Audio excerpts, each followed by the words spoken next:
Good evening, everyone. It's Thursday evening, nearly the end of the week. Today I'm going to be speaking about David, one of David's prayers. Psalm 27, the Lord is my light and my salvation, whom shall I fear? The Lord is the stronghold of my life, of whom shall I be afraid? When evil men advance against me to devour my flesh, when enemies and my foes attack me, they will stumble and fall. So I think this is quite a strong prayer from David. I think he was sort of praying for his life in this one. And I think what we're trying to gain from this is, like, what do we do when the going gets tough? Who do we turn to? We should be turning to God to pray, and He's our salvation, He's our stronghold, He's everything to us. He's we get up in the morning and we should be putting His body armour over us to keep us protected throughout that day. So when you're in a crisis, how do you pray? Do you pray to God? Do you pray just to yourself? Or do you just hope?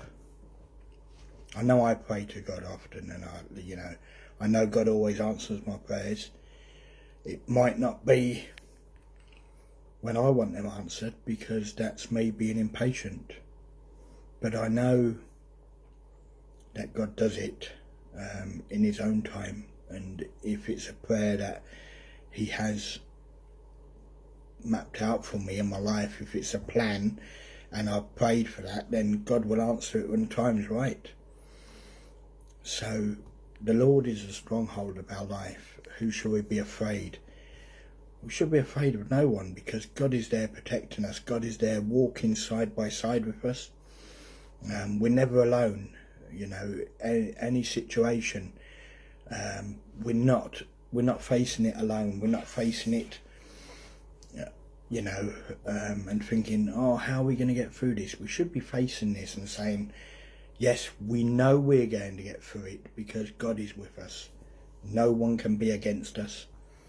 God won't let no harm to come to us if we show Him faith, show Him trust, show Him that, what He means to us, and that we believe what He means to us. Then God will be with us. He won't let us down. In this psalm, before we find a prayer of absolute trust and confidence in the midst of trial, David was great. He